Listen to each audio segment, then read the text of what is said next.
I love these ones where it's like an extended interview. The interviews are my favorite part. Whenever I'm watching Dateline or 2020, the police footage of the interrogation is like, hits so hard, dude.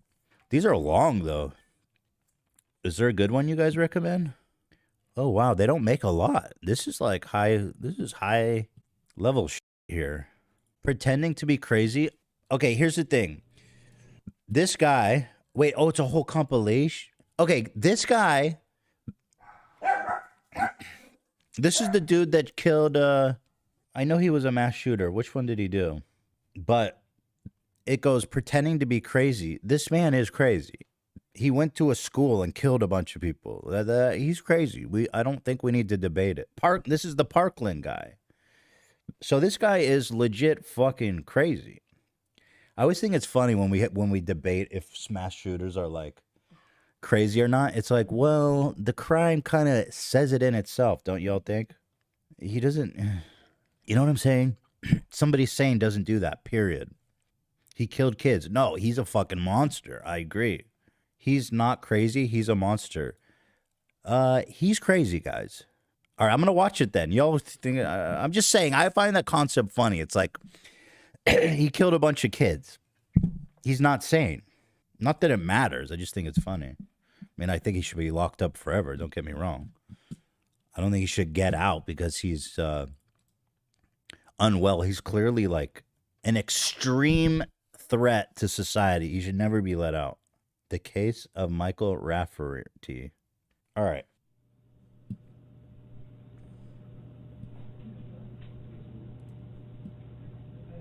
This is 26-year-old Dawson McGee, sitting in a police interrogation room in the early hours of a Tuesday morning. The Monday night before, he stabbed his own... Ooh, this guy's got a good voice for it. The thing that sells these true crime ones is like a good voice. Like, I love the guy from... Who's the guy? Is he from 2020 or Dateline? He goes, hi. Who was it? He does these crazy inflections. Dateline. He goes, was it just an issue of love or lovers gone wrong? He hits like the stinkiest fucking inflections, dude. My boy, I love him. Own mother to death for asking him to move out of the house and get a job. Russian Dawson is subtitles? unaware that he Who is asked for being that? recorded on a hidden camera. In 3 seconds from now, he will hear the sound of the door being opened by a detective. And at that exact moment, you will see a remarkably noticeable switch in his demeanor.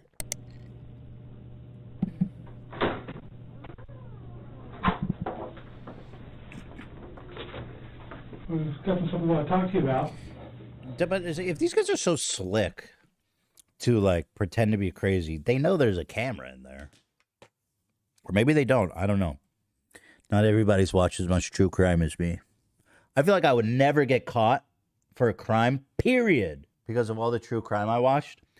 The second they ask me for shit, I say, lawyer. Hey, Ethan, we just have some questions. Lawyer. Hey, Ethan, we just want to get your statement on lawyer. No statement. Frankly, just asking for a lawyer would prevent like 95% of these people from getting convicted. It's crazy. Like most of these officers get almost enough evidence to convict, but not enough. And then they get them to confess. You would be caught immediately. No, Mike, I'm talking for a lawyer now. I don't talk to police, period.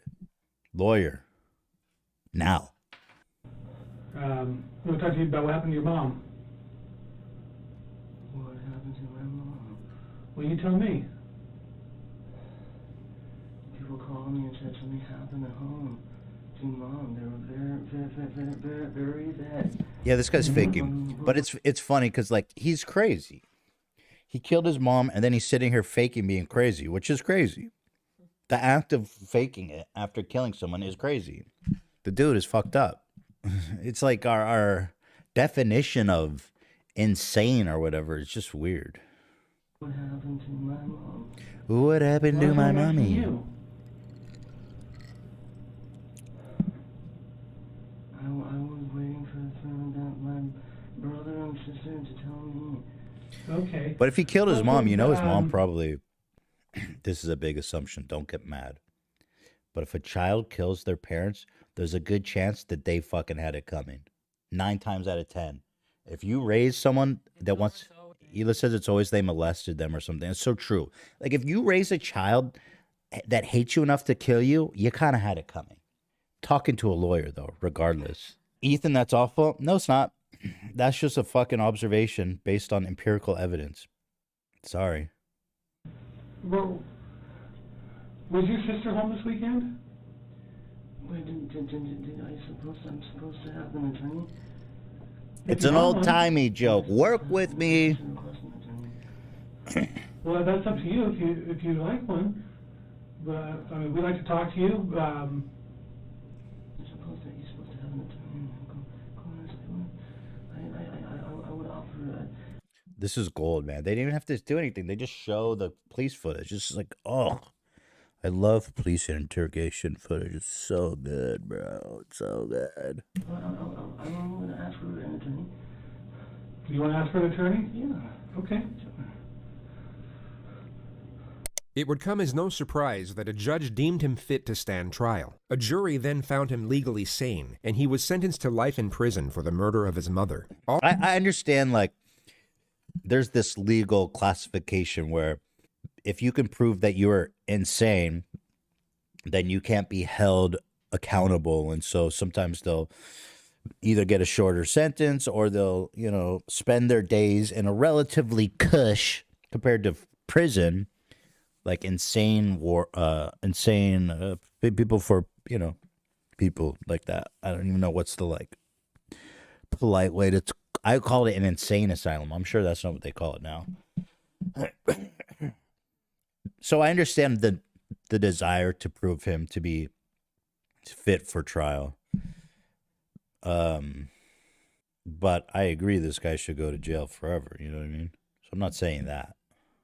All of which was in spite of a continuous charade of mental illness similar to the one you see here. Dawson clearly believed that his passage through the legal system would somehow be easier if he were presumed insane, which is a naive yet somewhat common misconception that many suspects make when facing serious charges. They have this notion that a plea of insanity would either lower the severity of their punishment or liberate them from it altogether, that instead of being sent to prison, they would simply be released back into society, perhaps with a free psychotherapeutic program to attend on the weekends. This is, of course, a far cry from reality. In the United States, if you're found responsible for a serious offense, but also found not guilty of the crime by reason of insanity, you will be institutionalized at a high-security psychiatric facility. These institutions are without question some of the darkest and most disturbing places in the system. Oh, and if you're okay. not actually suffering from the crippling effects of mental illness, living in this type of environment will be a mentally agonizing experience. The foresight of what occurs inside Okay, these so what are we units would make trying? them What's the goal here? Go to prison or go to like some fucking it's like Halloween every day. You'll wake up and your inmate will be shitting on your forehead while another one has a knife in your butt. You start your day by taking antipsychotics, and you end it with a shot to sedate you. You wake up in a padded wall and you get electrocuted every morning. You listen to the cries of your fellow inmates getting lobotomies. Seriously describing it as Arkham. Like, what? That can't be real, can it? majority wish to avoid them. But once you are in, it is very hard to get out, and you will have to serve the same, if not a greater amount of time than you would have had to serve at a regular prison. So to put it briefly, if you commit a serious offense and then pretend to be crazy in order to get away with it, your life from that point forward will be an extremely dark and uncomfortable existence whether you manage to fool the system or not. But there is one benefit, which is the elimination of capital punishment. The United States cannot execute someone deemed insane during the time of their offense, which is the only conceivable reason a defendant would cling to this narrative even after knowing what lies ahead should... Okay, that's interesting. So they do it to get out of the death penalty. I am so against the death penalty, y'all. It's not even funny that our government fucking murders people in revenge. That's crazy. No death penalty ever. And then it sounds like you wouldn't have to deal with this dumb shit. Should it succeed. And this happens to be What a the fuck notion was that that? ties in close... Wait, did he just jump to scare the me? primary subject of this video. It will focus on cling to this narrative even after knowing what lies ahead should it succeed. Did what? You just jump scare me? Okay, I didn't know it was that type of content. And this happens to be a notion that ties in closely to the primary subject of this video. It will focus on one particular individual whose interrogation footage is so fraught with blatant trickery that most of the segments presented to you won't even need suggestive commentary. You can simply observe. This video's fucking awesome, dude. I love this, actually. Dude, I live for this. Oh my god. And judge for yourself whether you see authentic behavior or not. But before showing you what pretending to be crazy looks like, we'll briefly show you a genuine case of the criminally insane, or at least a far more convincing one. This is 18-year-old Jared Murray, a freshman at East Central Dude, that's University. Zach, bruh. Zach. I'm not even gonna front like that.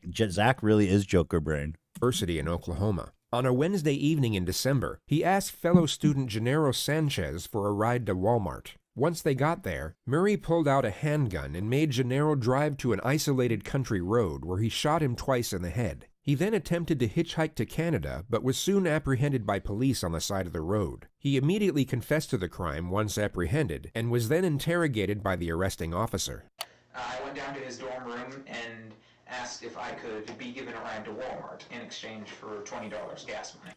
If somebody asks you for a ride to Walmart, you say no. So he took you to Walmart, Yes, sir. and did you both go in? No, we did not go in, sir. And why not? We pulled into the parking lot, then I pulled the weapon on him and demanded that he take me to Asher, Oklahoma, sir. And why did all of a sudden did you decide that you needed to go to Asher? Because I was planning to take him out into the country and kill him. So this guy's actually, there you go. Just be yourself. That's my take. You're crazy. Just be yourself. That advice is good for everybody, it turns out. Just be yourself. If you're a killer, if you're just a funny guy, you're just a little bizarre, if you're trying to make it through life, be yourself, people. Yes, sir. Okay. Did he say anything? He panicked, went to pull out his phone. I yanked the phone out of his hand, and then he panicked some more, kept telling me not to kill him. To make him feel more comfortable, I unloaded the clip, unloaded the bullet from the chamber, handed them over to him, and that eased his nerves a little. Then I pulled a second clip out of my pocket and set it on my lap. Jesus. And so you're driving? This guy, whoa. That is crazy. And so I guess at some point, did you decide now was the time? Yes, sir. Okay, and what happened? I loaded the gun quickly, chambered the round quickly, shot once, missed, shot a second time, hit, jumped out of the car, went around. He was driving 10-15 miles an hour, so it was rather slow. Ran around the hood of the car, and of course it was slow when he wasn't purposefully driving. Tried to pull him out, couldn't get him out until he already had hit the tree. Pulled him out there, dumped him into the, before I dumped him into the ditch, I heard him gurgling. I'm not sure if that was a physiological or physical process after death, but I thought that he might have still lived through that somehow, because he was gurgling, so I shot him again and then shoved him down in the ditch. He makes a You know, throughout all of it, I got to say, I appreciate his honesty. I also say honesty is the best policy, and always be yourself. And in that sense, this guy is kind of, kind of inspiring. You know? half-hearted attempt to conceal the body with a handful of leaves and a stick. He then walks in the direction of the highway. Did you get back on the highway? Yes, sir. And which way did you go? North, sir. And what were your intentions? You were walking north. Canada, sir. You was going to Canada? Yes, sir. Okay. He states that his plan was to escape into Canada, but he had nothing to escape with, not even a passport. I had tried hitchhiking most of the way because the only way this was going to work, factoring in my belief that y'all found the crime scene, is if someone were to give me a ride there and then. And then whenever your patrol car was pulling up behind me, I didn't know it was a patrol car. I stuck my thumb out and you was there for the rest. Jared, I want to ask you just point blank, because, I mean, you sat here and confessed to, Pretty much everything. in my mind, and I think you might agree with me, just cold-bloodedly killed a young man tonight. Yes, sir. Or last night. Have you ever killed anybody else? No, sir. You will now see the detective attempt to establish a motive for the crime. I guess I'm having a hard time understanding what you got out of it. Can you help me? I don't really get anything out of it. Do you feel any remorse? I'm sad that I got caught so quickly.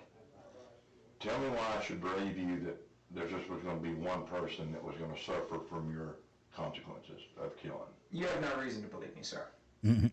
This guy's I'm awesome. just still having a real I mean, hard you know, time in the sense that understanding. he's kind of a free spirit, you know? And he's not afraid to just be who he is. I love that about him.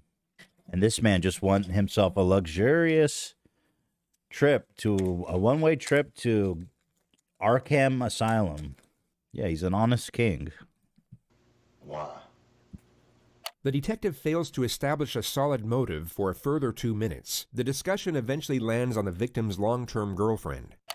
You don't think she's going to be upset, heartbroken? I think she will be, sir. How did that make you feel? No different, sir. Okay. I think you've been honest with me. I think you've told me just straight up, right out of the book, what happened. Yes, sir. But, you know, you've done a terrible thing tonight. Yes, sir. You killed a young man Yes, sir. just for the simple fact of, I guess pretty much this is safe for you. Yes, sir. And what do you think should happen to you? The cop doesn't even know what to do at this point. He's like, boy, I've never had anyone confess like this. Shit. I don't even know where to take this conversation. I guess, what do you think we should do with you? Should we, oh, he said death sentence. Oh, interesting. I guess pretty much this is safe for you. Yes, sir. And what do you think should happen to you? Death sentence, sir. And why do you think you deserve the death sentence? An eye for an eye, sir. Do you believe an eye for an eye? Yes, sir. Jared Murray Why am I still getting freaking what's up notifications, dude? No, it showed up on my screen. All right. was found not guilty by reason of insanity. He was committed to a high-security mental facility where he is to remain indefinitely. Anything to say for yourself today? No, ma'am. Any reason why you Very might have done polite, this? too. Lots of sirs and ma'ams. He's very polite. He's a good kid. He's honest. He's truthful. You know, he's polite. Why? Let's let him go. Let's just let him out. It's fine. This young man? No, ma'am. No reason. No, ma'am. You have nothing to say for yourself. No, ma'am. You want to tell the community anything? No, ma'am. Did you confess to police? Yes, ma'am. Are you proud of what you've done? No, ma'am. Do you have remorse for what you've done? No, ma'am. He appears completely void of human emotion. No regret, remorse, shame, nor fear. He had both taken a life and destroyed his own, yet seems indifferent to the circumstances. With respect to his interrogation footage, the most conspicuous element was the Look, at the end of the day, he is crazy, but does it really matter if he ends up in an asylum or a prison? Like, I guess maybe the fear is if you put a dude like this in general population that he'll be a threat to the other inmates. I guess maybe that's the theory. In which case, the asylum is going to be a really fucked up place if this is the kind of people it's full of. Yeah. Nice one, Zach. complete lack of self-preservation. He didn't once attempt to deflect blame, nor afford himself any type of justification for his actions. He simply spoke in a factual, non-biased manner, impartial to how his words may have been taken or even twisted to be used against him. There was no calculated structure to his behavior whatsoever. So with this notion in mind, Let's move on to the primary subject of this video.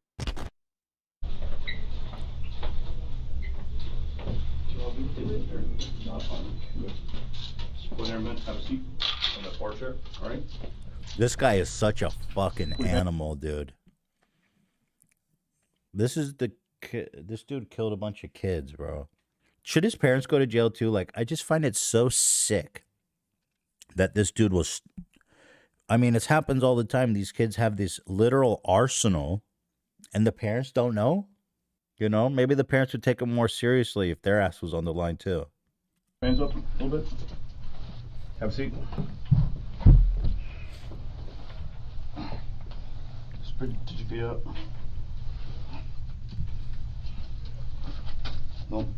Do not think about getting up, all right, buddy?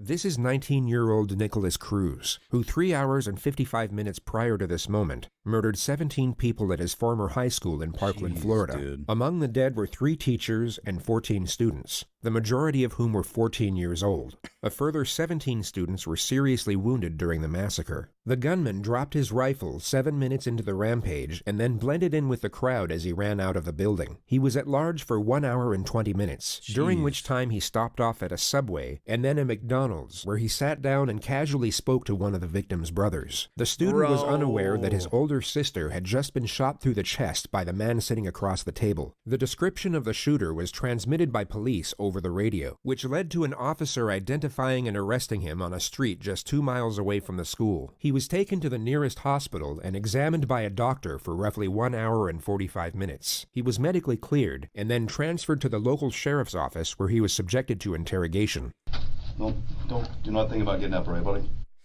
Man, the last meal on earth, and you go to a Subway. Damn. At least he hit up McDonald's. I approve of that.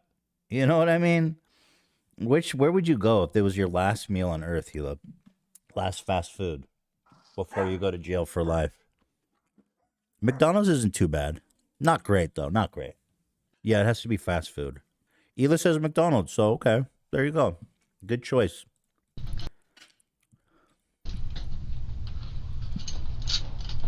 From the moment the subject entered the room, his eyes have been fixed upon nothing but the floor. He's held on to this downward-facing gaze as if he's either in a state of shock or disconnected from the moment. Popeyes, Taco Bell, Chipotle, Cane's, those are good choices, yeah. Any of them. Anything but Subway, I mean, to be honest. Subway is just the worst way to go, man. In fact, I heard they give out Subway to death row victims as their last meal as a form of torture, actually. Chick-fil-A, Dobrik's Pizza, Culver's, I've never heard of that. At the exact moment the door shuts, he lifts up his head to observe his surroundings. His behavior completely shifts once he believes no one is watching. If we look at his demeanor a moment earlier, we can see the contrast. He went from being detached to alert. His behavior changed as the environment changed, which is a recurring theme throughout this interrogation. It shows us that his mind isn't wandering off during these moments of apparent disconnection. He is in fact fully present and very aware of what's going on around him.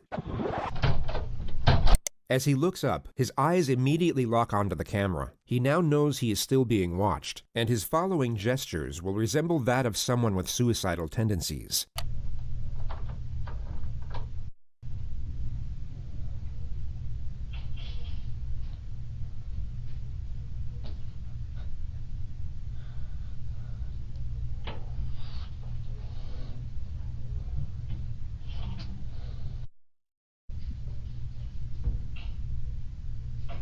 At face value, these externalized suicidal thoughts may seem genuine to some, but when framed with the rest of his behavior throughout this interrogation, they are exposed for what they really are: an act, a calculated attempt to Hila, I gotta go to the bathroom. Can you sit here and talk to them for a minute? I might have to take like 5 minutes, if you guys know what I'm saying. All right, what's up? What's up, people?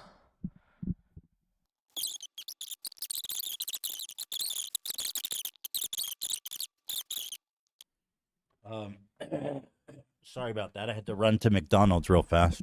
Okay. Back to the crazies, baby. character in what he believes to be a more positive light.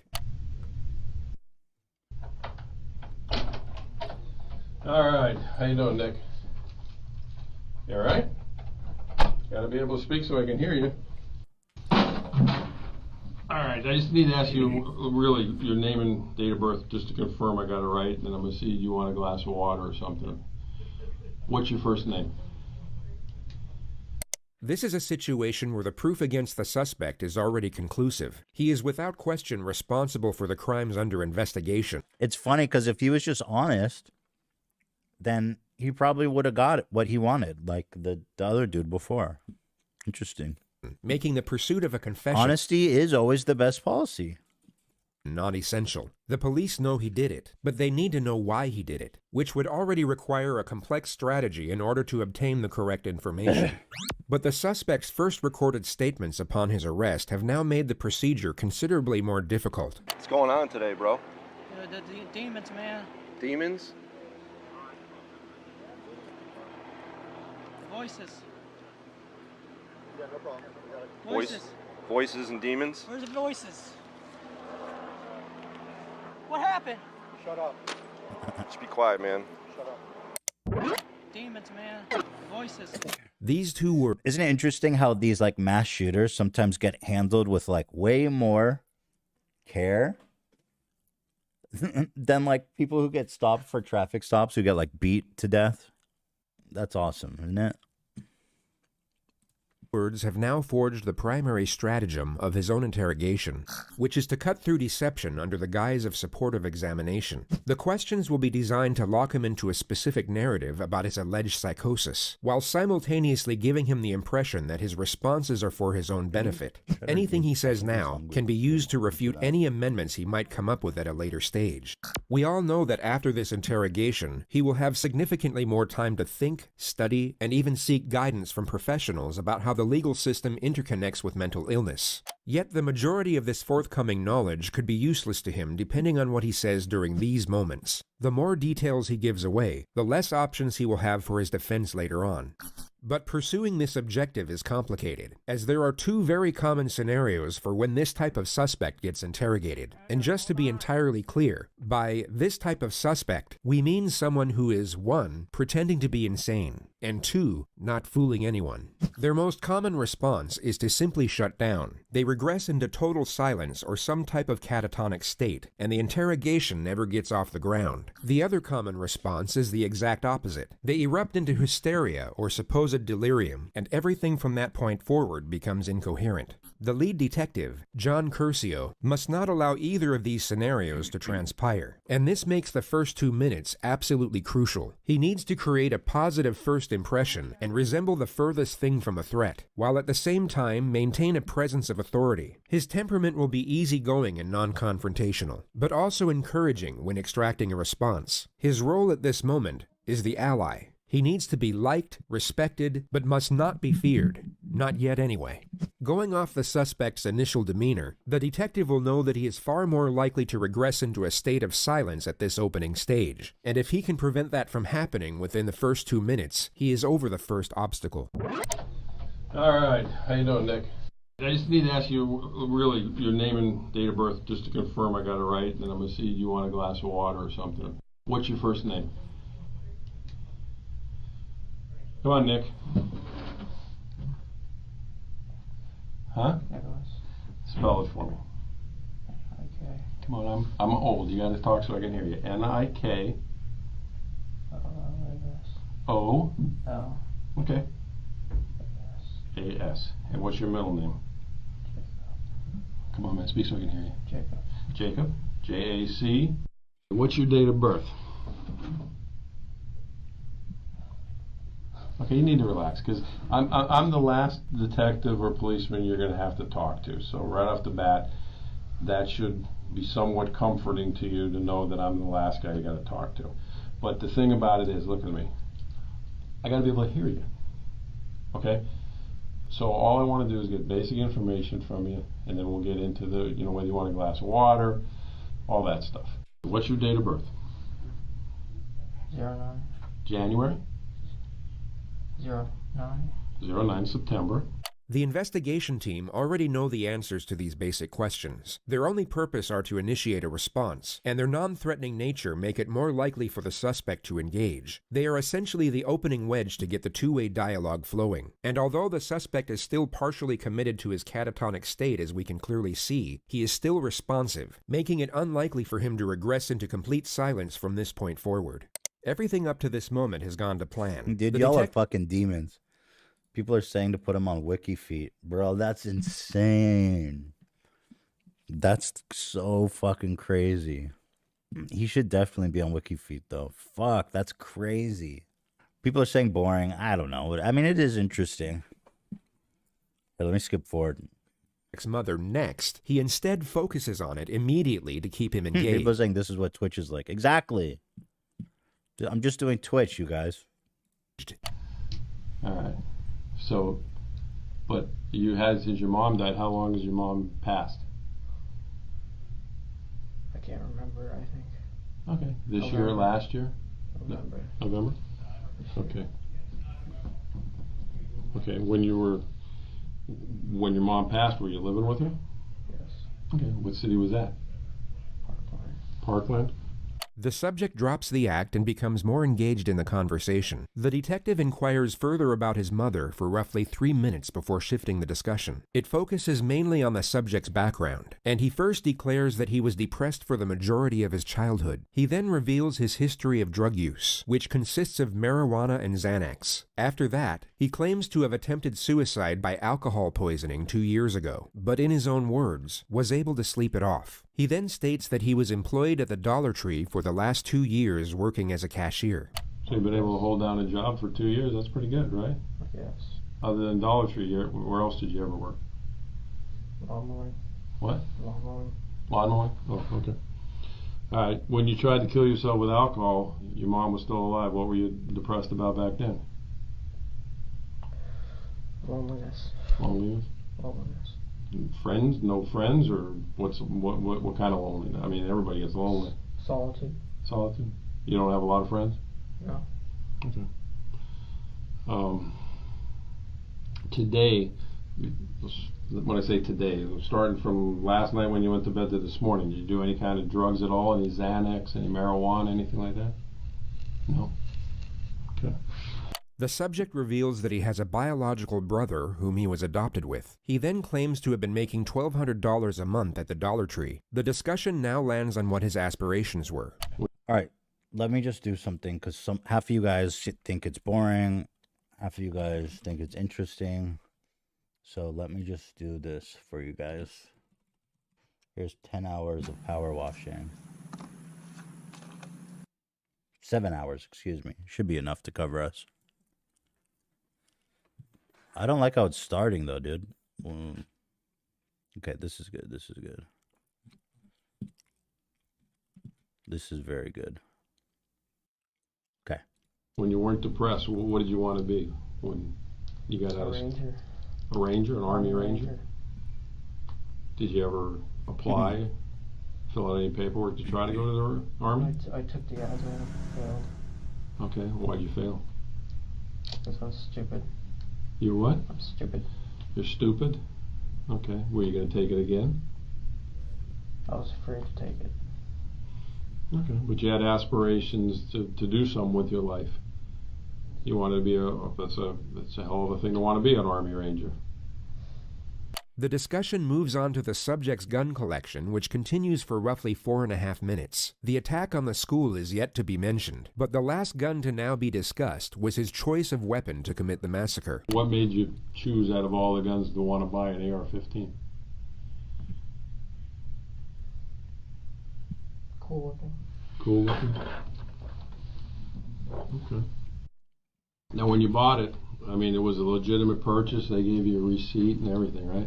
So you bought it legally, right? Did you fill out those forms and everything? Okay, you remember those forms? Okay.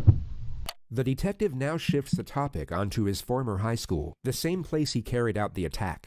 Now, 3 years ago when you went to Douglas. It's pretty slick what the detective's doing, though, because he's like systematically proving that he's not clinically insane. held down a job for 2 years, bought a gun legally, filled out the paperwork. You know what I mean? Smart. And obviously you stopped going there. Why'd you stop going there? My depression worsened. The depression worsened, and what was going on? Is they, did you just stop school on your own, or did some incident happen where? Yes, some incident. Well, what was the incident that happened? Fought a kid. You fought a kid. You remember the kid's name? Yeah. Ian. And did you guys both get in trouble for the fight, or? Yeah. Okay. Well, what did they do? Suspend you? They suspended me. Okay. And what happened from there? Did you, after you got suspended, you go back to school? Yeah. Okay. What happened? Why'd you stop going there then? Felt embarrassed. You felt embarrassed because you got suspended, or you felt embarrassed because of why? Because of the fight. Okay. Well, what was embarrassing about the fight? What were you guys fighting over? A girl. A girl? Well, what was embarrassing about it? I mean, did Ian get the better of you? Was that what was embarrassing, or you just he got the better of you? How do I pop the He video has up? just provided the state with a solid... Wait, hold on. Let's see what's... That's it. If the demon even exists. Can I get an attorney or something? You want what? An attorney? Yeah. Did the demon or the voices tell you to get an attorney? Okay. All right. Will you tell the voice that don't hit yourself in the head, because the attorney the demon just requested, I will stop talking to you. I'm scared. You're scared of what? Scared of wouldn't he protect me? What? Why wouldn't he protect me, man? I don't know. Why wouldn't he protect me? All right. Well, again, your demon wants an attorney. Does the demon know an attorney? Any name in particular? All right. Well, just relax. You're done talking to me. And once again, I grabbed the wrong key.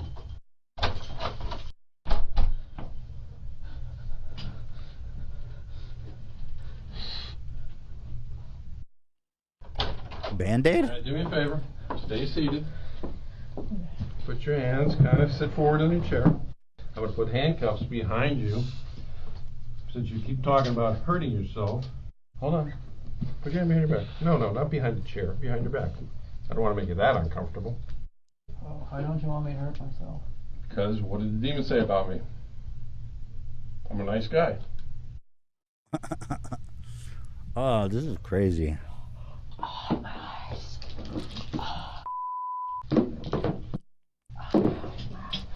My eyes.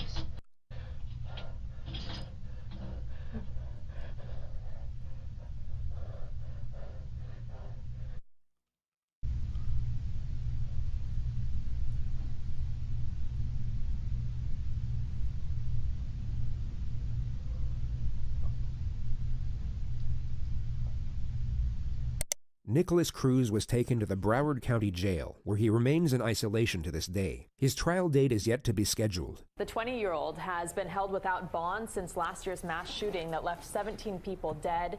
His attorney said he would plead guilty in exchange for a life Fucking sentence. dork. Look at those glasses, dude. And are seeking... Maybe you would have had some friends in high school if you didn't wear those dork glasses. Am I right? Dab me up. All right. I don't know.